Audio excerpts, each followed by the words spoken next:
Yeah, so I thought, I think we may have taken up this earlier also, but I thought maybe we can just take it over again and reflect on uh, this particular verse by Tagore, Gitanjali, from Gitanjali, where the mind is without fear.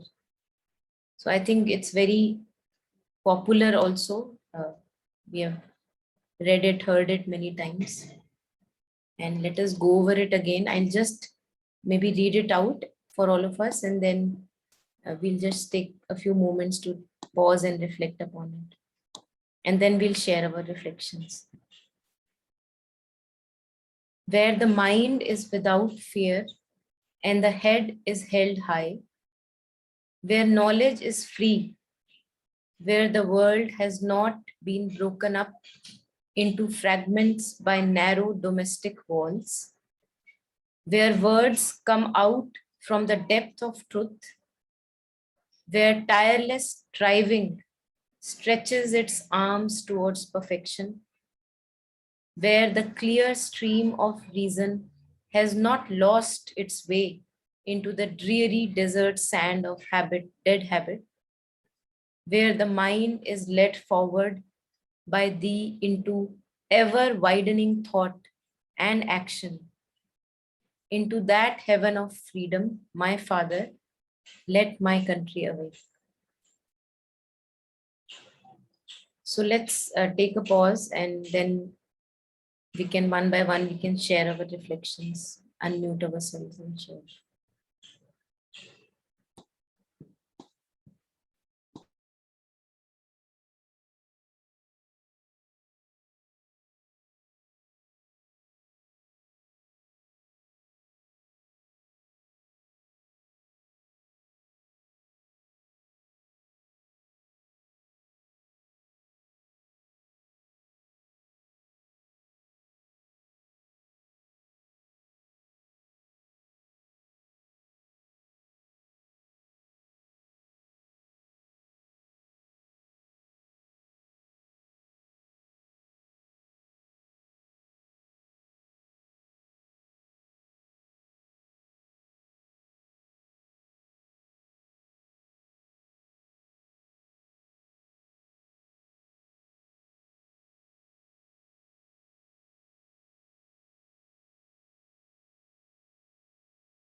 Yeah, so whoever feels ready, please unmute and share your reflections. And again, these words can be interpreted at many levels. So there is nothing wrong that we can interpret here.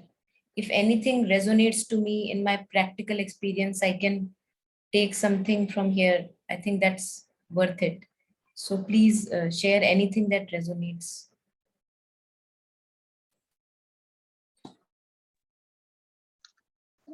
So I think, in many ways, this is actually happening. Like the fact that you know, knowledge is free. We are seeing a sea change in the way education is being perceived. Even knowledge, for that matter. Internet, of course, we see as a vice, but the virtue of internet is also that it has opened up to uh, information. So, but here I think knowledge also means um, uh, not just information. Yeah. But when I'm saying that, knowledge is free, it has always been free that way. Even when, education was, education is still, going through a lot of changes, but knowledge has always been free for that matter. But we have stopped seeing it altogether as something which comes free. And I think this the the I mean, yesterday I was reading, I was trying to read some long essay, um, uh, Tagore's Nationalism. It's a very nice essay where he talks about how he did not believe in this Western concept of nation for that matter. And I mean, there is a possibility now in this world. I mean, maybe not right away, but there is a possibility that the whole world can become one in a very practical way. It can become one because of the data AI revolution that is happening right now. The world will see a lot of change in a practical way also. So yeah, that's what is coming to my mind. Yeah, thank you, Ashpriya. Yeah.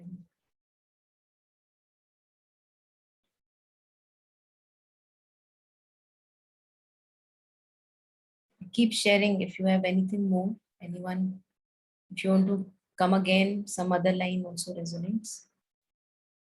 So if anyone else wants to share right now.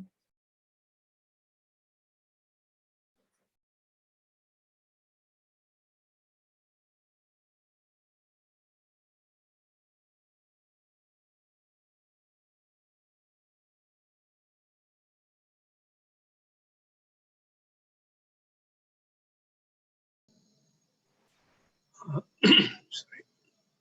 I'll just take on from where it has been left by, I think Aspira was the one who was speaking, probably, where she left off. Um, Knowledge is free. I'm not quite sure whether the reference is to education. I think you have to link it with last but third line from the bottom, where clear stream of reason has not lost its way into dreary desert sand of dead habit. Now, when he's actually, I think he's talking about the freedom of knowledge, knowledge not being bound by narrow considerations of maybe profit for that matter. Since she was talking about artificial intelligence, we could perhaps link it in that direction and say that knowledge today, because of various reasons, is used for the purposes for which the real knowledge is not meant to be used. Knowledge is supposed to be free for everybody. And also he is referring probably to the knowledge not on the physical side of the knowledge. He's talking also about the spiritual knowledge, which obviously doesn't have any limits or is not limited by any such considerations. So I think that's where the connection comes, that don't be led by the what you can probably call as information, which we misinterpret as knowledge.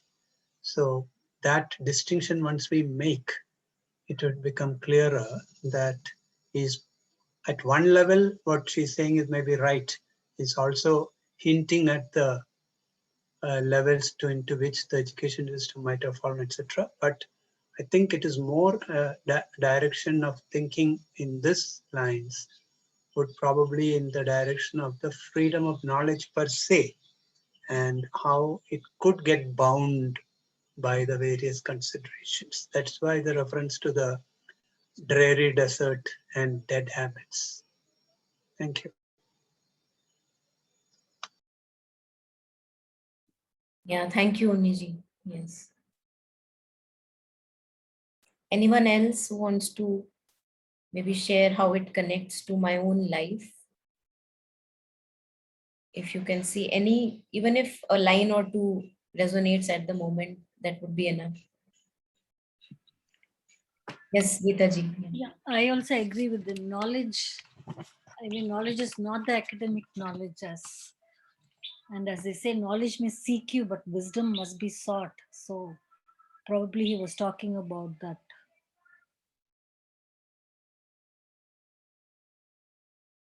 That he was talking at that time when there was, I think even women were not allowed to, go out or talk about anything. So I just wanted to share. I don't know, it's a personal thing whether it connects here. When I turned 18 and when I had my first vote, I remember it's a very conservative family, Brahmin family, ours is. But my father and my mother said, at any cost, they will educate the girls. We were 4 daughters and 1 son. And they gave us the full freedom and, irrespective of the others being bound by the. So then when the voting thing came, I was so excited. I asked him, who should I vote for? He said, that's something very personal. I shouldn't be telling and you shouldn't be asking. He said, go stand near the, tea stall, see what people are talking, different tea stalls in your area.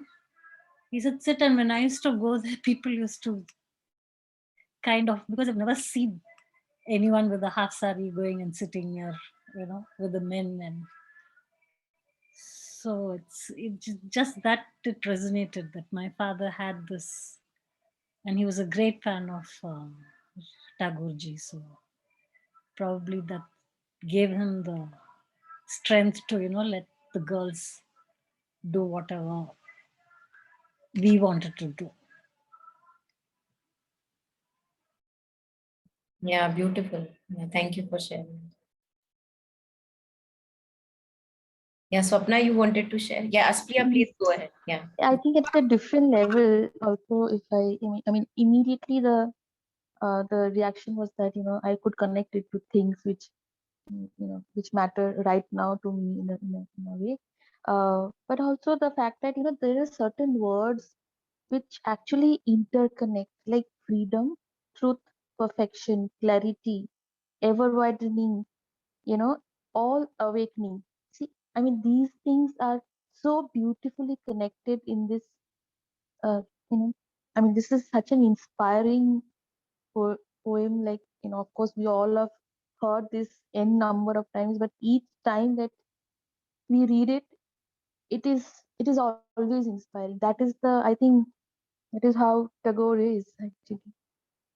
So I think that is the thing, that these things are interconnected. This is what I feel, both at a personal level, even at a collective level, that nothing, you can't miss one and have that other one.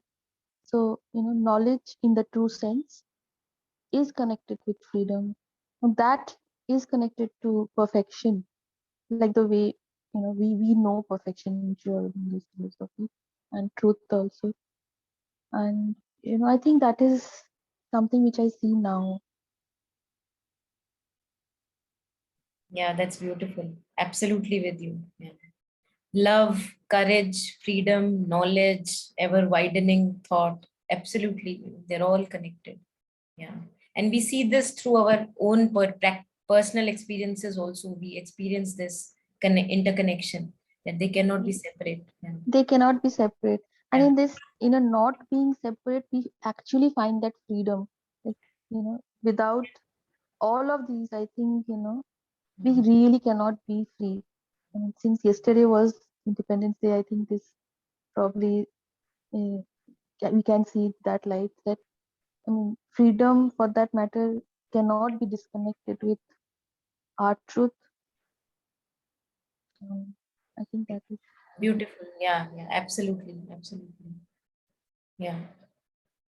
I think this is also the connection that you made.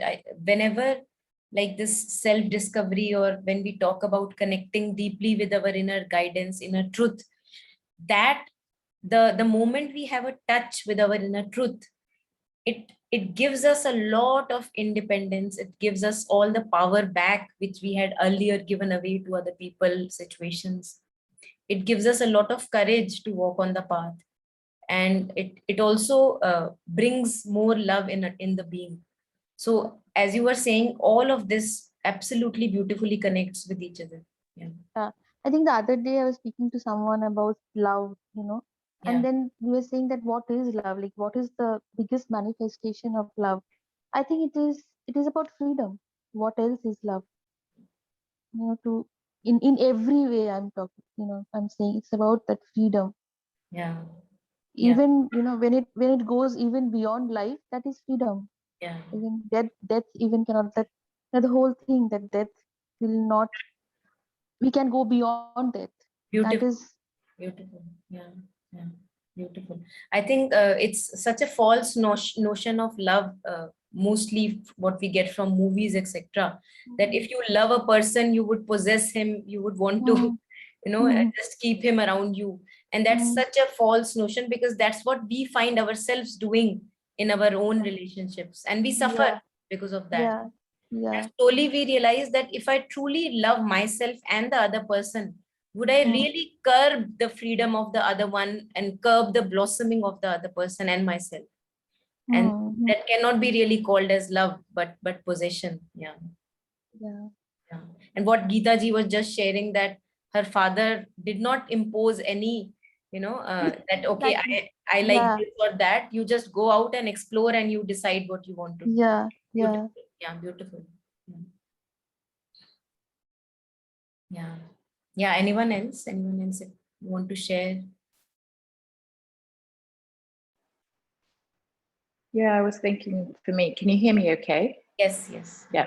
I was, yes, perhaps because I did grow up in India, I haven't actually read this before, heard it before. And so as I read it, and I missed the very beginning, so I didn't realize, I didn't know it was about a country. So I was relating to it as just for my spiritual journey, how much it applies for both, right? For the individual as well as the country, as we've touched on. And then the lines, particularly like the beginning, where the mind is without fear and the head is held high. And I felt from that, where knowledge is free, like from that state of without the mind being without fear and the head being held high, it allows me to connect with that deep higher knowledge, or what is God, the mother, offering me in terms of guidance. And then the other lines were also this, where the world has not been broken up into fragments by narrow domestic walls. And for me, it's just the narrow walls, like when my mind puts parameters or boundaries on my own identity or how my life should be lived, or on another, all of it, to be free of that. And then these words from the depth of truth are allowed. And then the line somehow that just struck me the most, where my eyes went to, was with this next one, where tireless striving stretches its arms towards perfection. Just the beauty of it, the tireless striving, and it's stretching its arms towards perfection. It just seems to sum up the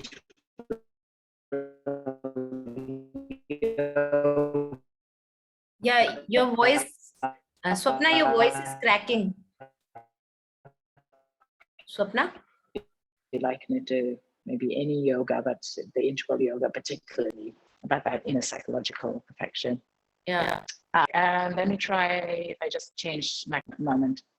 Yeah.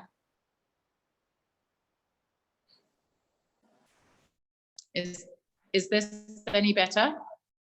Yeah, just continue to speak and then we'll see. Earlier it cracked a lot, so we couldn't hear much. Yeah. You were talking about perfection and after that we lost you. Okay, sorry. Yeah. And if it's my internet signal, then just interrupt me and I'll stop. I'll just listen. Yeah. So I was just saying that the perfection reminded me of the integral yoga, and that ultimate psychological perfection is what's so important. Yes, I think So yes, that line was particularly what struck me. Yeah, thank you, Swapna. Absolutely. I think Ashpriya also touched upon this, that in fact, mother said that if you, for those people who do not want to use the word divine, mother used this word that if you do not resonate in your life with the word divine, you can use perfection. Instead of divine, use perfection, because since we also call divine is infinite, you can never reach the divine. They'll always going on and on and on, a continuing journey. And if we see perfection is also a continuing journey. We have seen musicians and really skilled artists who at their deathbed would still say that I could have learned more, I could have gone into deeper depths of whatever I was learning, or whatever I was. So there is no end to perfection. And this we can also turn to perfection of our own being, not only a skill that we are perfecting, but perfection of our own being. And there is just more and more and more to be discovered, more depths to be explored, more refinement, more kind of light being shed upon our own movements. And there is no end to it. There is so much beauty that there is no end to this beauty. Yeah. So let's, I'll just kind of go over it again and see if we want to take up anything. Yeah, in the first line, again, I would try to connect it with our own individual lives as we do in every session. It would be nice because then I can take something home from here. Where the mind is without fear. Now, we see that on and off, fear creeps up in our being.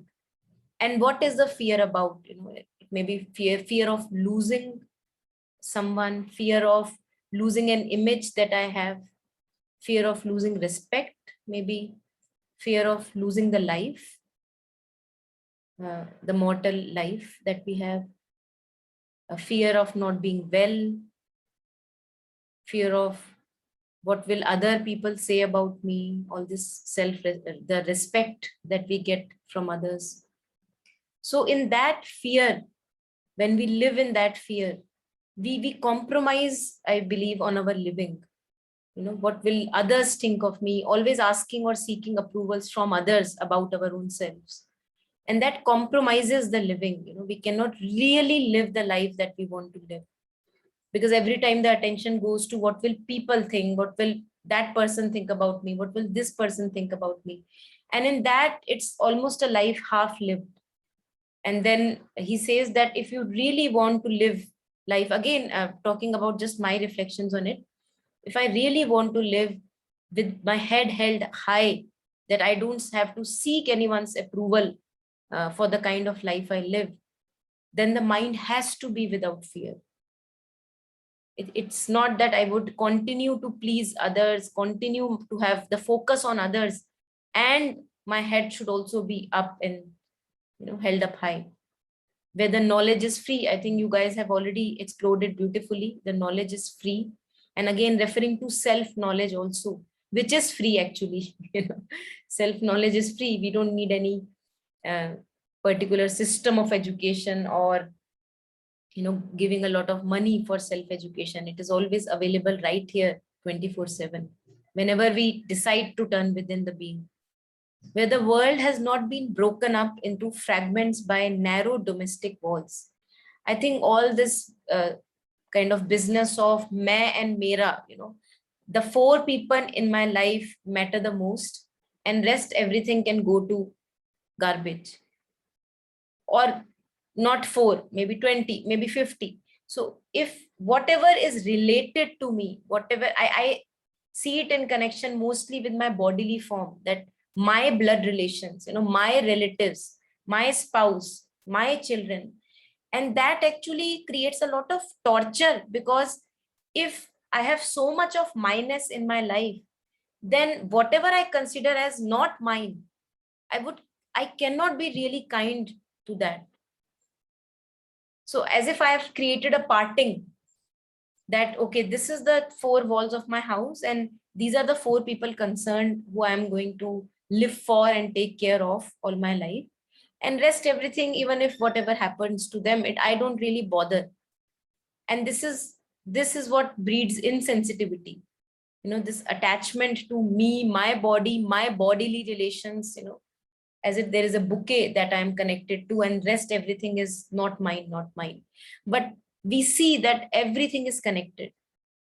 If a neighbor does something, I may not be really connected to the neighbor, but the impact gets on to me. If I read something in the newspaper, oceans apart, the impact gets on to me. So we can really never happily live creating these walls. Just like I think some of you were talking about I think Aspriya was talking about the idea of nationalism, that to create these artificial borders and then to fight with each other all the time. There has to be a better way than that. There must be a better way, because this does not seem right. Something seems ugly here. Something is not beautiful. Where words come out from the depth of truth.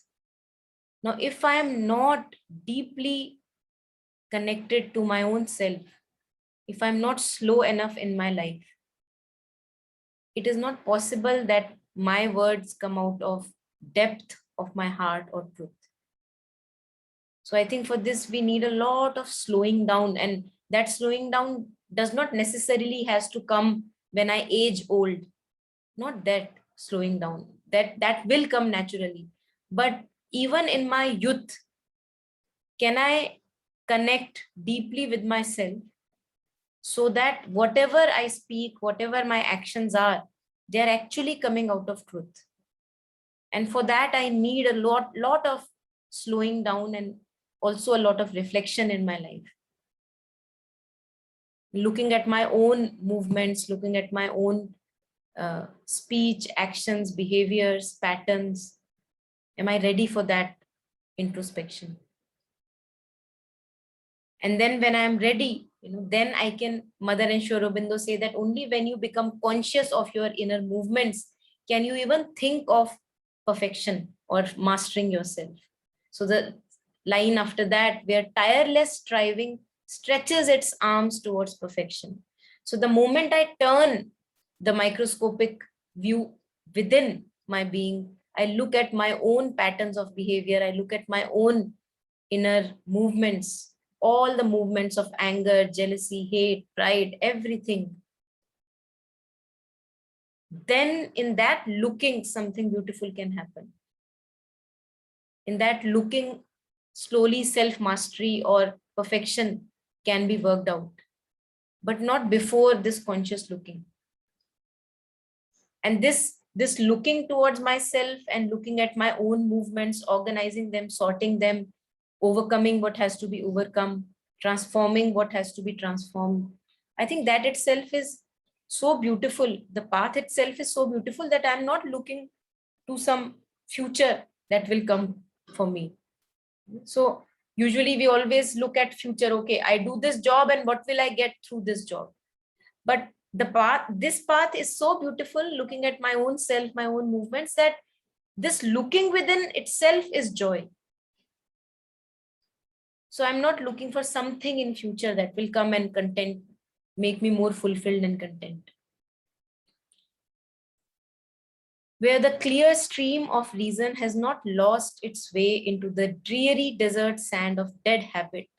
Now we are a slave of habits only when we do not consciously become aware of where we are right now.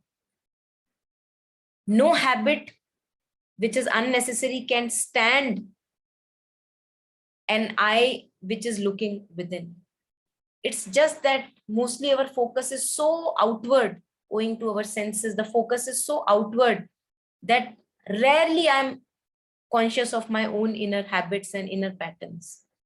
And so what happens in that unconsciousness, that I am ruled by those patterns. I'm puppeted around by those patterns. And that cannot be called as freedom.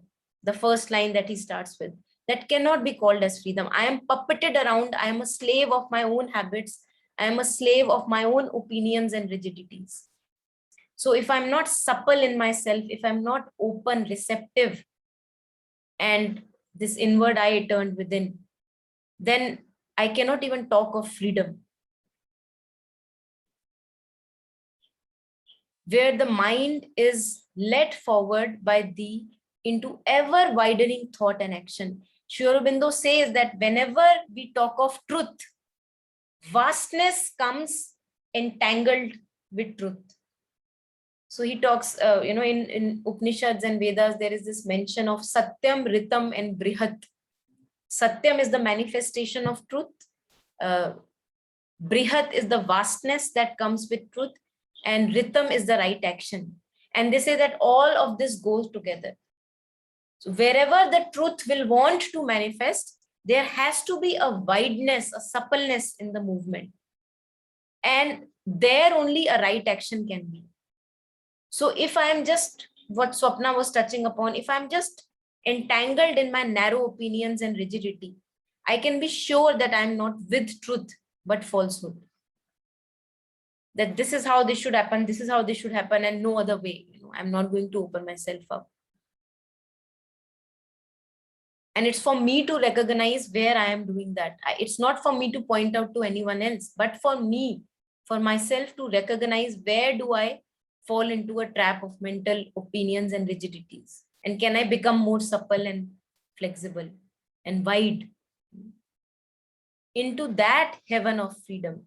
My Father, let my country awake. So here he talks of true freedom, not just outwardly freedom to do any action that you like, but inner freedom, true inner freedom.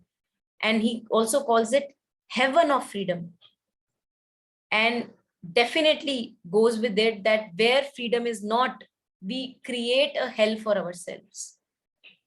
Wherever we limit ourselves, restrict ourselves in narrow boundaries of opinions and rigidities and roles and duties and obligations and stories in the head, there it's torture, it's suffering. We inflict torture on ourselves. So as if it appears to me that it's almost an urgency to open myself, this country that I am, open my country, awake to inner truth and freedom. Else I'll be just puppeted around throughout my life in oblivion, not even knowing that I'm really puppeted around. Yeah, anything more? Anyone? There are more reflections.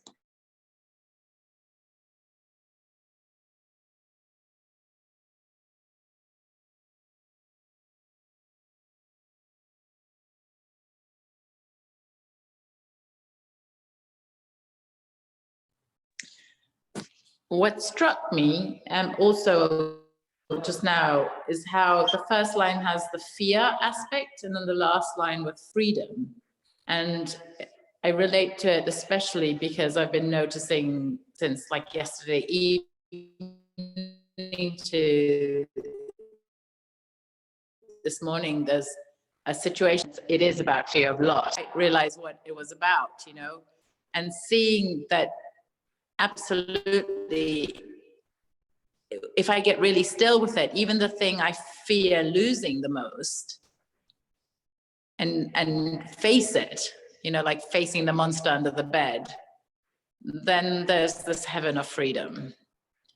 And it just struck me suddenly about how he's written it, that's it, that's the whole crux of possibly every stress, being free of the fear. And then being open to whatever life the divine, the mother will bring me. Yeah. That seems the journey. Yeah, beautiful. Yeah, it's beautiful. The thing that you pointed out, to go through it and not to shove things under the carpet. Yeah, just to go through all that challenges me or brings more fear. Just go through the fear once and for all. Yeah, I think that's really beautiful. Very powerful. Yeah, so Lakshana ji, you wanted to share? No, I just wanted to say, before somebody spoke just now, you mentioned about limitations of our conditioning, our thoughts, all that I understand. But you also added duties with it. Now, the duties, the earthly duties that have been assigned to us by the divine, I would say, that we continue anyway, right? We continue without attachment, maybe. We continue doing those duties to the best of our abilities and offer the efforts and results to the divine. Isn't that the way?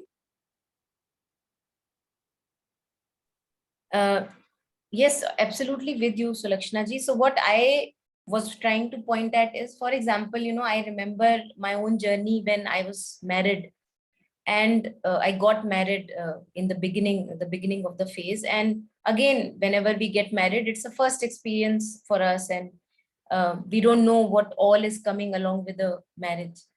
And what happens is, for what happened with me, I realized that uh, more than duty, I would say I was stuck in a role. I got stuck in a role of being a daughter-in-law, for example. And one can get stuck in any role. One can get stuck in a role of a father, or for a mother-in-law. Any role can be very limiting. So what happened through that process is that I just realized that I was suffocating myself really very heavily. And nobody has asked me to remain stuck in that role. No one really clearly has asked me that, okay, this is your duty, this is you have to do. It was something which I was just internalizing my own self. I was creating my own boundaries. So I was mostly kind of hinting at these kind of images and roles, that if I am a daughter-in-law, so we forget that before being a daughter-in-law, I am a human being. What is my sole responsibility being a human being? What is the purpose of me as a human being? And if I can remember that at most of the times, that what is my purpose being human? Why am I born? I think rest of the duties which you were talking of, they are automatically taken care of. It's not possible that I don't take care of whatever I am supposed to take care of. But what we do is, unknowingly, we get stuck to those roles, and those roles play really heavy burden on our minds and being. And then these diseases happen, which kind of, I would say, are a signal to wake us up to our own truth. So I was pointing in that direction. Absolutely, so correct. Thank you, Monica. Yeah, That was thank you. very well explained.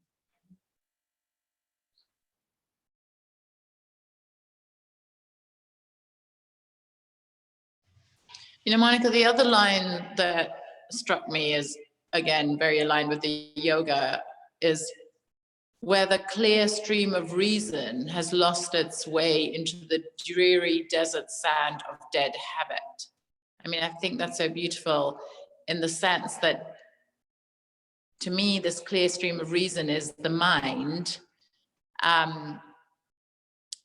yet it gets lost because it does its habitual rotation. I mean, the mind fed by a higher knowledge is what's to be striven for, as I understand the yoga.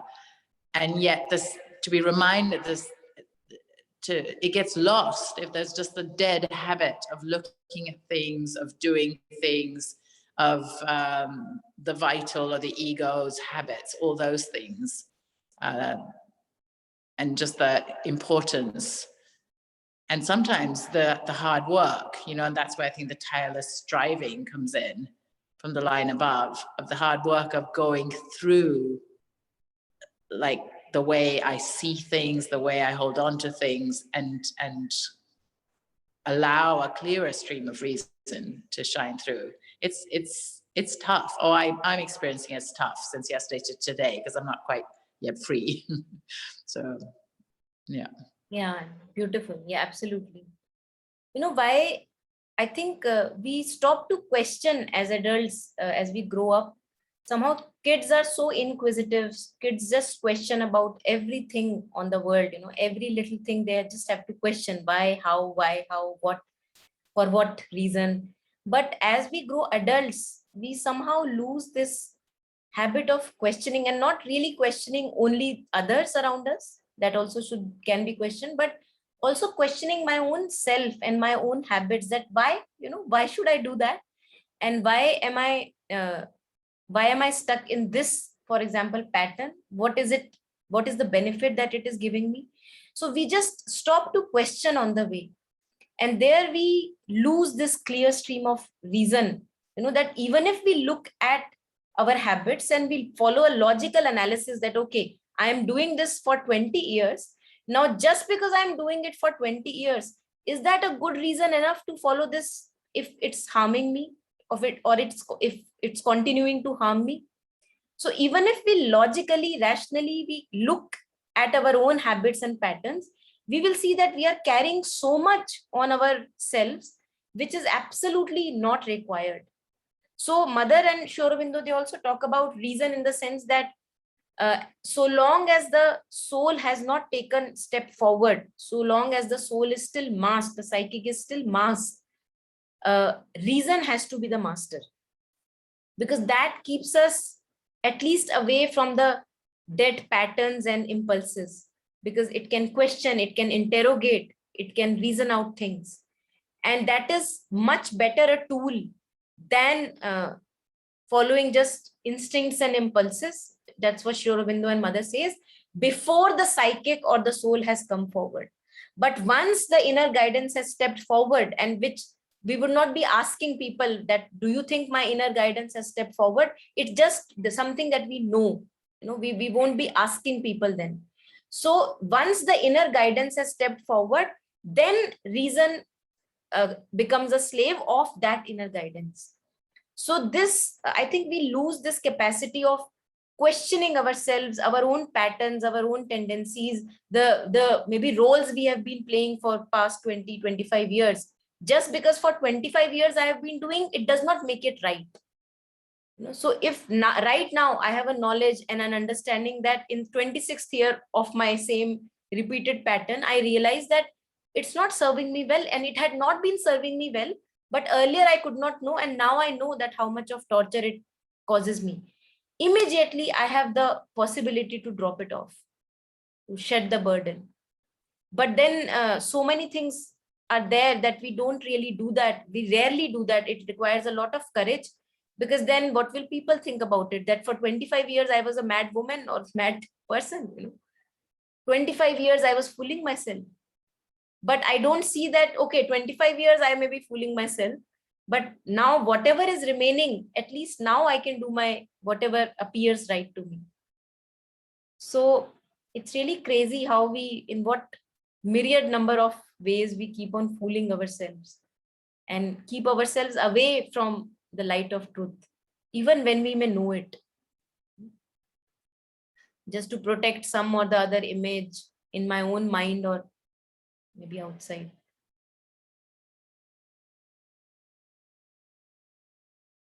Okay, so let's take up now this one. I thought Ashpriya is here today, so I would request Ashpriya, if it's not a bother, if you could read the Bengali version, it would be nice to hear, since you know Bengali. Yeah. ওকে, যদি তোর ডাক শুনে কেউ না আসে তবে একলা চলো রে, তবে একলা চলো একলা চলো একলা চলো একলা চলো রে। যদি তোর ডাক শুনে কেউ না আসে তবে একলা চলো রে।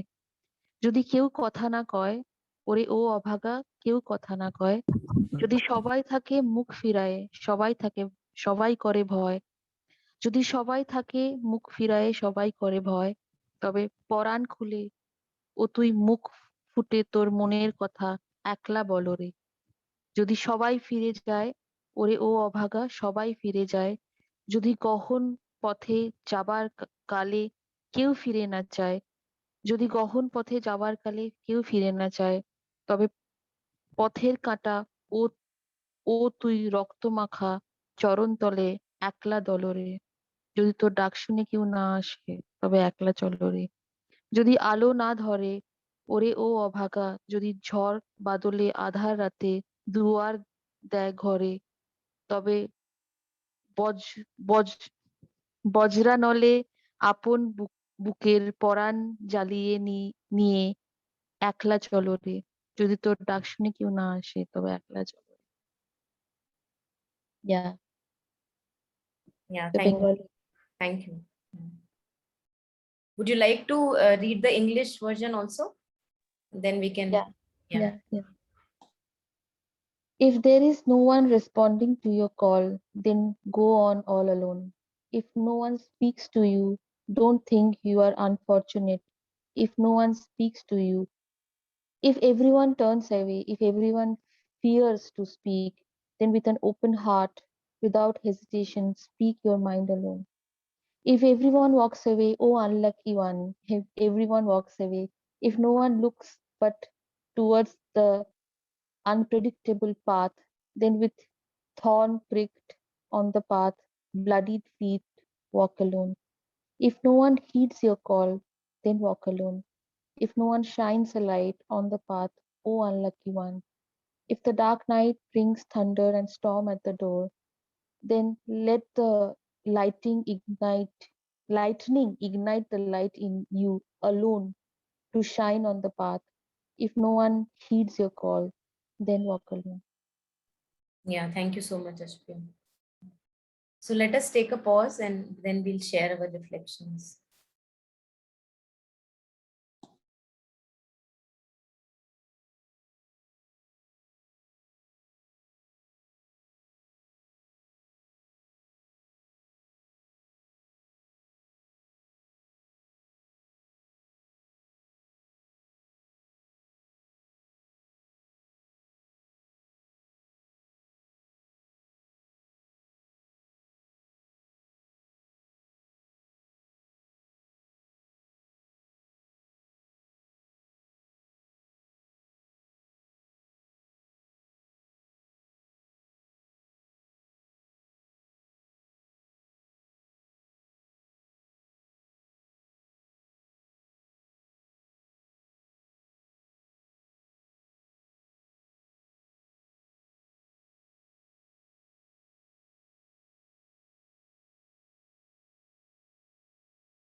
Yeah, so whoever feels ready, please unmute and share.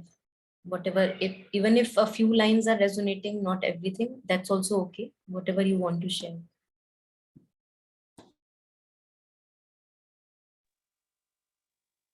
Okay, so I recollected even when we were discussing uh, the other one that when the head is held high. So when there was this discussion about you know clarity and dead patterns and habits.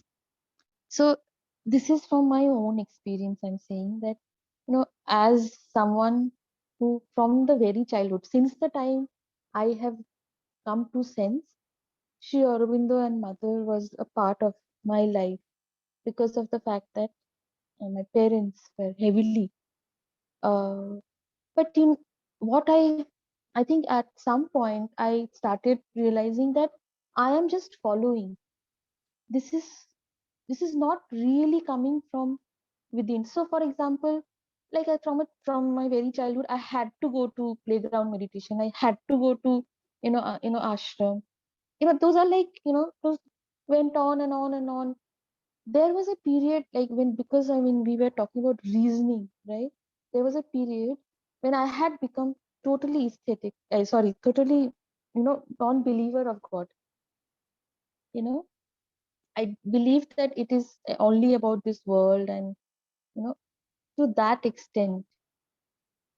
But that realization came from within, and it was not because my I have seen since my childhood. Maybe this has that also has a role, but then it came from within, and it happened when I actually started walking on it all alone.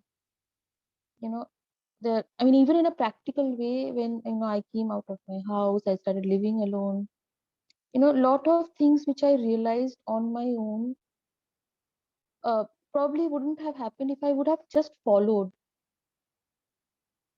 This is something which I feel that walking the path alone is such an important thing. I mean, talking from a very different perspective, probably. Here, poet, I think, uh, talks about a lot of other things also when he talks about walking alone. But I think this is my own story. Yeah, that's beautiful. And mother in one of her texts, she also says that this has to be, unless you have a practical experience, a personal experience of truth, as what you were sharing, that I had to do it, it had to happen for me, only then. Earlier it was just following, like blind following, since my mother and father is following. So mother also says that unless it is your practical experience, then only this conviction comes into our being that yes, this is the way I should be walking. But I think, as you already, I think, addressed, that many forces are at play. So we don't know how much contribution that would also have, your kind of, Of yeah, course. I mean, now I know. But yeah, then when I was actually, this walking alone is what yeah, makes one realize so much. When yeah, you are, not doing it, and it is a hard road. To walk alone actually is a very hard road. it is, yeah, But it is also so rewarding. absolutely. Nothing can come close to this journey. Absolutely. Yeah. I think that's why Kabir, in his terminology, he calls the warrior on the path, a surma on the path, Ah, since it requires so much of courage also. And we have that courage, all of us are having that mm, courage. It's just that we have to tap into it slowly, gradually. And mm, Sri Aurobindo calls it the Aryan spirit. He calls mm. it the Aryan spirit. And it's something that we all have access to. It's just as that, as long as I consider myself fragile and delicate and not worthy, I keep that strength away from me, as if I shun away the strength from me. Yeah. But at times I also feel that it is such a, I mean, I should be grateful every moment that, mother has created this path for me to walk alone. Not, this is also something which probably there is nothing I can really do about it. This is how my life has happened. When I was doing, when I was probably, when I started staying alone, I did not know that today, I will be talking to you. So that's the thing, that there are a greater scheme of things which I have no control on, which is also working. Absolutely. I think Sri Aurobindo in Savitri also calls that they appear, it like events in our lives which appear as chance events. And Hmm. it is just higher intelligence working itself out, the larger plan, the bigger plan. And for us, since we have such a limited view of things, for us things happen by chance, but he says that there are no chance events in life. It's like a grand design working A itself blind out. God is not destiny's architect. Yeah, yeah, absolutely. Yeah. Yeah, Yeah.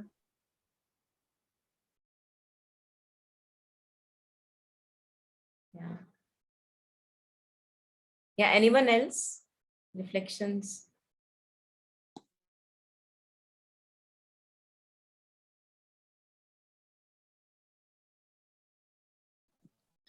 Yes, Swapna. Just following on with the last person who shared, I've moved countries a lot by myself. And in the beginning, when I was in my 20s, coming from an Indian family, people would say to my parents, "Oh, who's there?" Like I'd moved to the US from the UK, and they'd say, "Oh, who's there?" Because normally you expect there to be some cousin or sister, or no, she's there by herself. And I used to always just think, well, yeah, no biggie, no big deal. I'm just doing it. And then I started to realize, like, oh, I was actually, breaking a mold, because generally you move after you get married, or because of a scholarship maybe takes you abroad with a, you know, very good reason. And mine was more just kind of adventure. And now it's kind of continued for decades, that kind of just moving places pretty well on my own. Yet I see it's the ultimate of walking with the divine, walking with mother. Like, that's the ongoing journey. Like, whether you move countries or you thinking, and we touched on duties on the last one, or traditions, breaking those. Ultimately, I still notice there's days when I feel like I'm walking hand in hand with the divine and the mother, and there's days when I feel like I'm without it, you know, where I'm just really on my own, and then there's so much suffering. And just how best to build that bridge, so I have a sense on whatever the adventure or whatever the life phase, because an adventure is very much just a change of situation, even, you know, a divorce or a death, or moving countries. It's just how to do every moment with the presence of the mother, of the divine with me. That seems to be the deepest striving and the perfection that is yet to be achieved, you know. Yeah. Yeah, beautiful.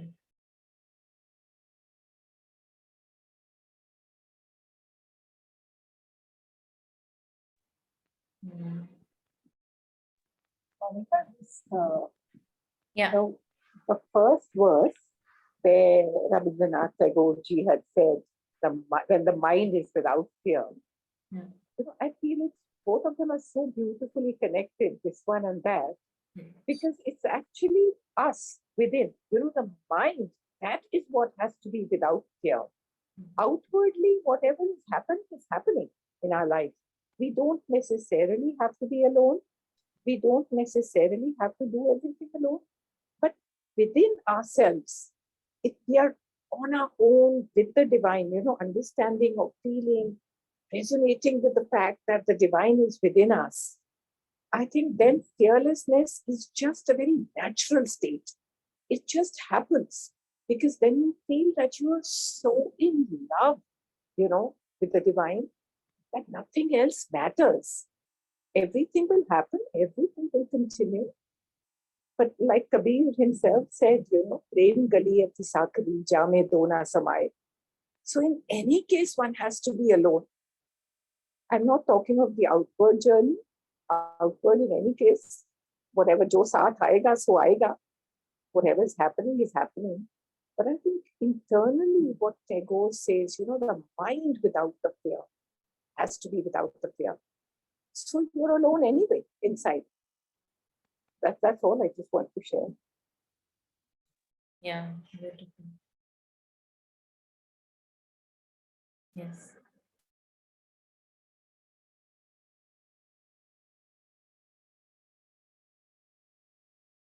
And we also have to see that it's not that when we are with people that we are all contented, you know, it's almost like an illusion that the mind makes, that hey, you are unhappy because you don't have anyone, you know, hey, you are lonely because you don't have anyone. But when we actually are with people, it's not that we are very fulfilled and content. There the mind has other issues, you know. So it's just like an illusion the mind keeps on creating, like almost, which keeps us away from this inner fulfillment and contentment. And the moment I come back home to myself, in whatever situation I am, just standing by my side, you know, just okay, there is no one else with me, I am going to stay with myself, I am enough for myself. I think there you connect with this deeper strength that you were talking of, Sulakshana ji, and what Swapna was touching upon, that if I once decide that I am going to be here for me. And mother also, I remember few lines from mother, that when she says that when a voice comes from the inner being and it says that, okay, I am here for you, and this voice won't come by itself, you know, it's like I have to make this effort, that I am here for you no matter what. Then she says that slowly a bridge is created from the inner guidance to the outer surface consciousness. As if I will never leave my side, no matter how many people may come and go and come and go. Because people will come and go, people will change, people will have different priorities. I cannot expect anyone to just stick to me throughout my life. It's a very stupid expectation. And it's also an expectation which is coming out of a lot of greed and want for possession. Because if the other person is also free, then he also has the full right to live his life as designed in the grand design. And for that, no sticking can be required. No sticking can happen. Yeah.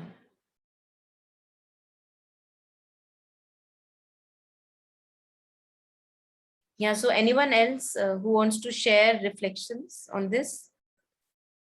Unniji, Geeta, Aditi, if you have anything coming on this.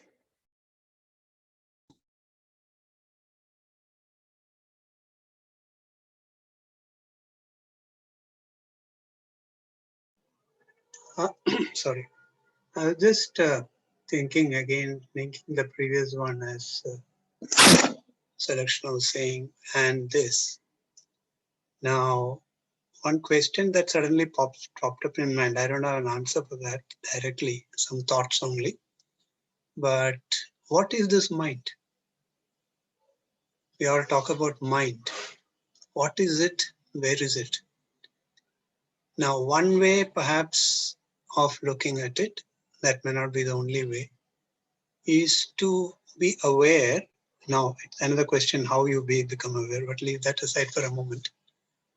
Is that it is an accumulation of the sensorial inputs that we have been experiencing throughout our life. So the mind is shaped, conditioned by those inputs and experiences, sensorial inputs and experiences. And it tries to go with those experiences without being aware and without being capable of analyzing the responses, stimuli and response.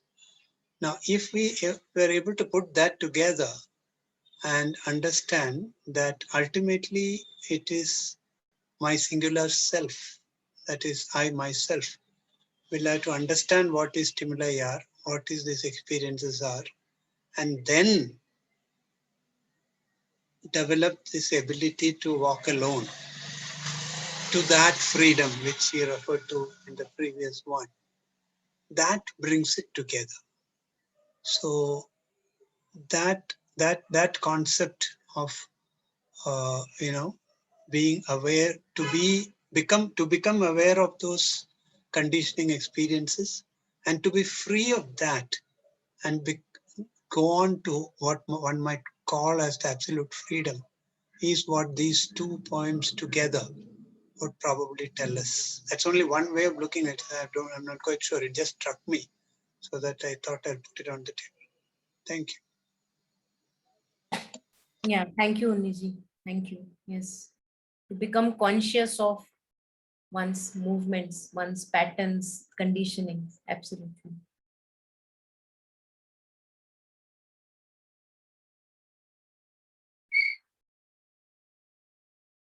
And when we talk of, perfection or self-control or self-mastery, now, if I don't even understand, again, kind of taking it on from where Unniji left, if I'm not even aware of the parts and pieces of my own machinery, how I function, it is impossible that I can have a self-mastery or a growing perfection or a control over my own being.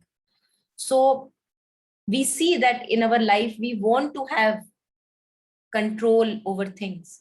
Now, how we try to achieve that control is mostly trying to fix external people, external situations, that, okay, I want to control that person, this person, and that never happens, that through that we only suffer. While what we are actually wanting is to have this inner sense of mastery, And I think for this mastery to happen, which is our birthright, I think this can happen in our existence as human beings. For this mastery to happen, it's absolutely imperative for me to understand my own being, little parts and pieces that make my own being. What Uniji was sharing, what is the mind, the understanding the feelings, emotions, how they run, the desire, the ambition, the greed, my inner being, my intuitive guidance. So if I'm not aware, if I do not take enough pains to understand each part of my being, it is impossible to have any degree of perfection or mastery over my own self. And it gives us joy when we are walking on this path. I think Ashpriya was touching upon this, that it is full of joy, this idea of turning within, becoming conscious of my own weaknesses, my own uglinesses, and then slowly transforming them with the light of consciousness that I put on them. It's just a beautiful journey that it itself is its own reward. The journey itself is its own reward. And then it continues to tell me that it's the right way to go, the right way to go. And this path is a lone path, because when I am turning within, there is no one else who would tell me, here, you missed this part, here, you missed this part. I have to be absolutely sincere and honest with myself. And it is a lone journey within, and outwardly also we can talk about that. If I want to take a stand for truth, then if I'm sure about it, I just have to do it. I don't have to wait for the crowd to be with me. And internally also, if I look at it, it's a lone journey. And once we become friends with ourselves, once we become more intimate with our own self, I think it's beautiful to be alone. Earlier we run away from this so-called loneliness, but loneliness and aloneness is two different things. Aloneness, I feel, has a taste of a little sweetness with itself, that I am okay being with myself. And while loneliness is a lot of mind still running and telling you that, hey, you're not enough, you're not enough. And then I buy into it and become lonely. Something more should happen. But I think all of us go through it once or the other phase life. Yeah, Ashpriya, please. I think when we are wholeheartedly alone, we are wholeheartedly open also to things. But the problem is being wholeheartedly alone is itself an entire life's journey, I feel. Yeah, that's really beautiful. Yeah, mostly we are, I think mind's company is also not, Yes. cannot be called that as aloneness. Yeah. Yeah. We're always crowded in the mind. Yeah.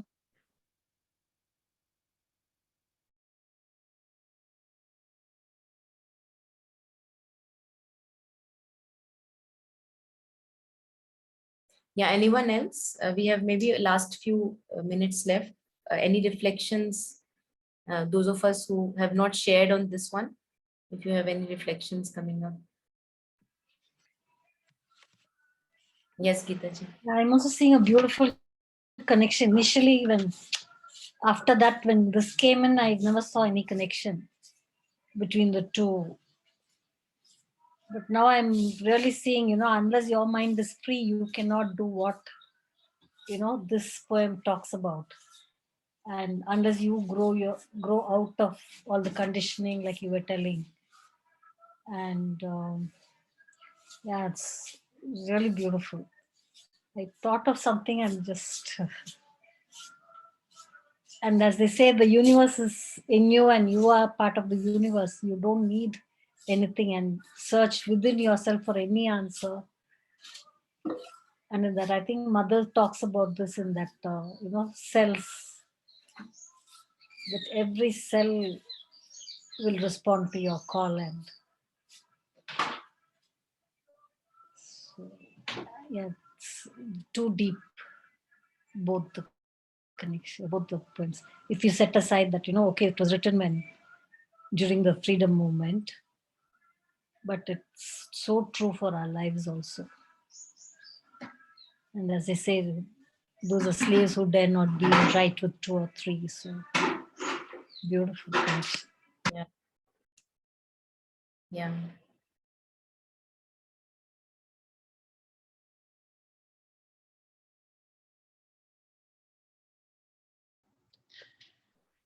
Yes. Thank you both.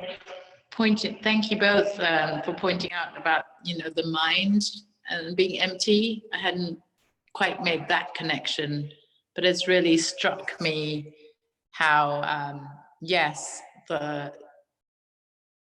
thing that separates me from being truly alone or doing it in that wholehearted way or with the divine are all the fearful stories or the stressful stories, all the movies of past or future or worries or anxieties or what someone did to me, any of those things.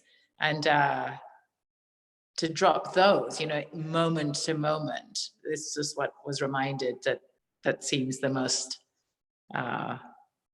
really pivotal and necessary. And it allowed me, even in this moment, to access a greater spaciousness or stillness, which allows this connection then with the divine. Yeah. So yeah, very valuable to hear that. Thanks. Yeah. Thank you, Swapna.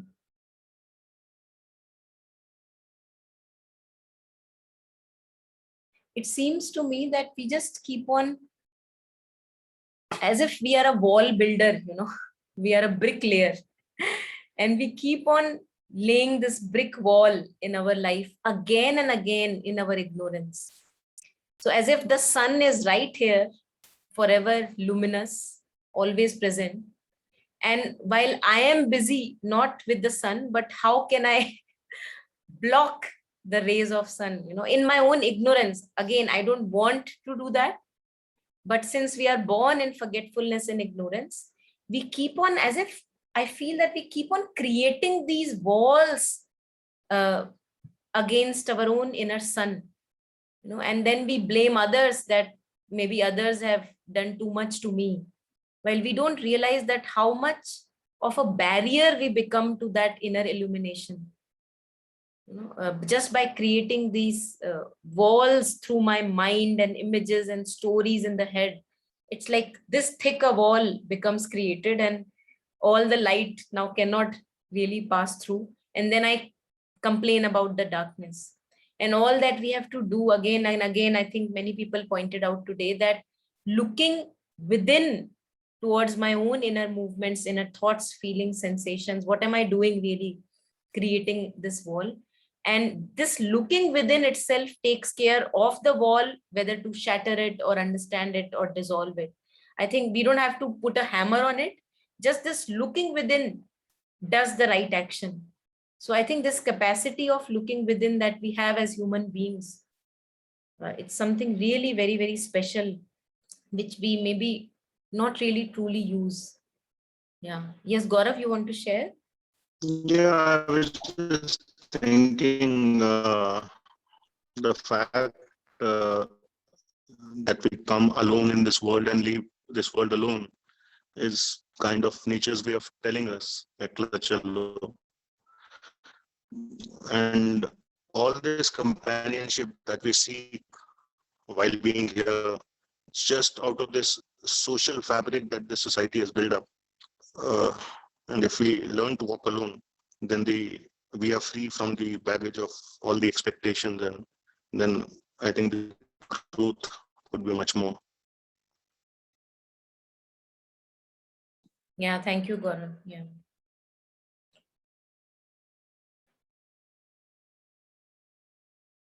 I think there also is a possibility of truer relationships. It's not that we are born and we just have to live in isolation. We cannot ever live in isolation, just kind of extrapolating on it. And I feel that how our relationships mostly are, not all, but mostly are, I think they are really too much of give and take and give and take, in the sense like too much of expectation, demands get associated with a relationship as it goes on. And that ties and limits the relationship. So I think there is a possibility once we in our own being are freer, then we can also have relationships and deeper bonds which are not truly bonded by either physical presence or physical limitations, and just that the other person should stay with me and I want to control the other person's life and the other person wants to control mine. So I think we can move beyond these limited kind of I would say one cannot even truly call them a relationship. It's mostly a transaction that we do. But once we become aware of that all that I am doing in this relationship is a transaction, I think there I realized that I truly never really loved the person. Maybe what I loved was the benefits that I was getting through the relationship. And then once I realized this insincerity, I think there I have a possibility of waking up to true love, which is again synonymous with freedom, courage, knowledge, and what we were talking earlier.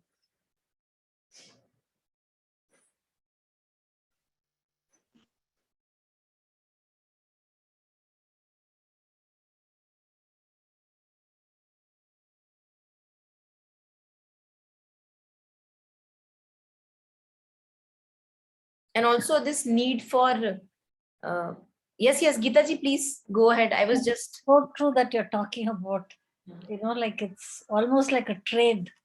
It's, I do something to make you happy is also like, even if you're not expecting, I have that fulfillment of, seeing that smile or whatever, then how long can you do it?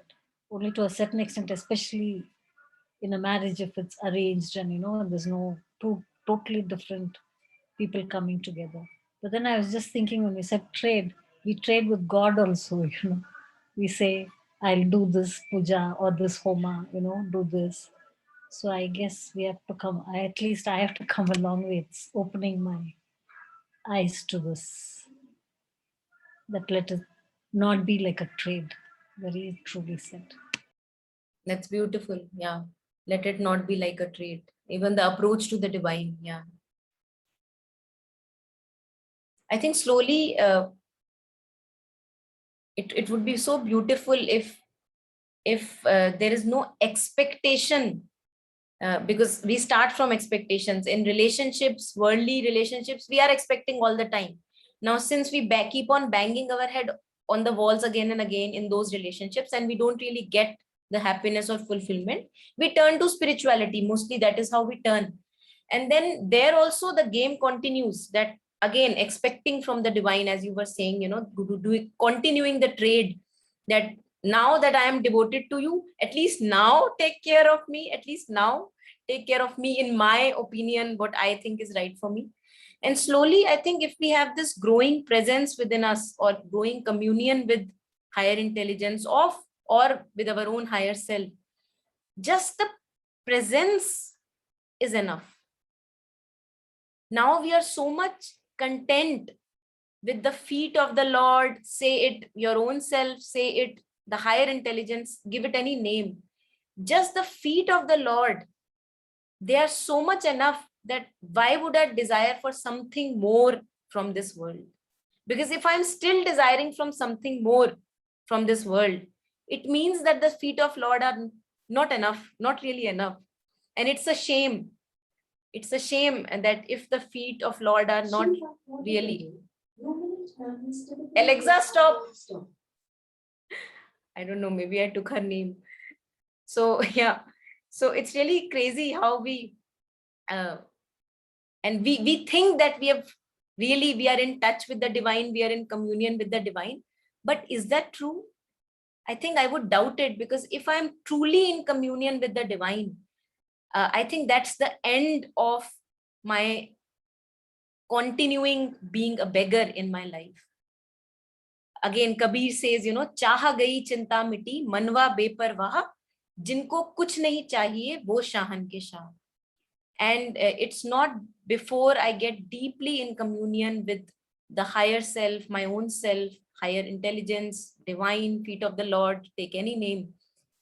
Before that, this contentment really cannot happen. And again, it is a continuing journey because the ego is here to stay. So again and again, it pops up out his head, and here I am, bring me this, bring me that. And we just have to be just vigilant and ignore mostly those demands are unnecessary. Yeah.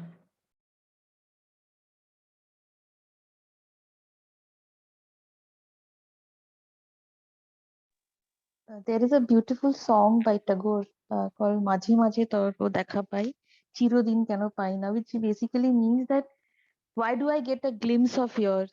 Why do I not see you all the time? And there is a beautiful line which says that, where will I find so much love, O Lord? There is, that fact that if we can find that love, because we are always so much in need, quote unquote, need of love, that is where we all make mistakes, one after another, one after another. But then if we have that continuous love, Mm. if we know that love once, Yeah. and I think this is also knowledge, Yeah. that love. Yeah. Yeah, absolutely, absolutely. And I think it's only through our, somehow we are born in that way, that it's only through our blunders and mistakes, which are very important part of the journey, that we realize that what I have been seeking outside this love Hmm. is actually my own inner truth, my own beingness. Yeah. And once I get in touch with that and let it spill out, I think it's just more than enough, just more than enough for my own self and for the others. Yeah. Yeah, yeah.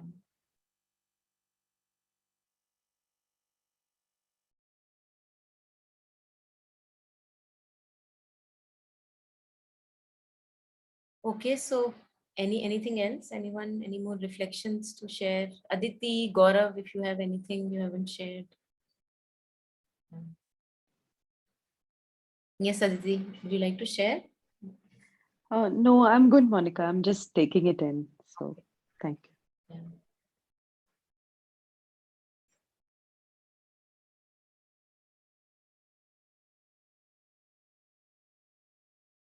It's almost coming back home to oneself, again and again.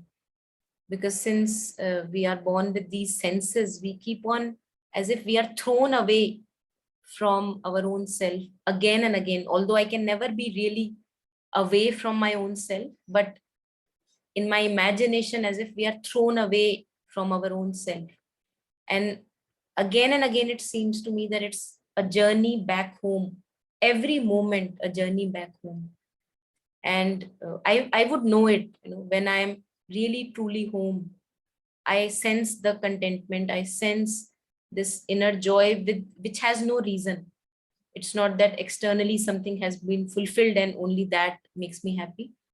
This inner joy, what Ashpia was saying, that it's all connected, love, truth, knowledge, freedom, this inner joy, which is reasonless. This all are almost, one can say, the properties of our own being. Although it's property less, yet these are inherent properties of our own being.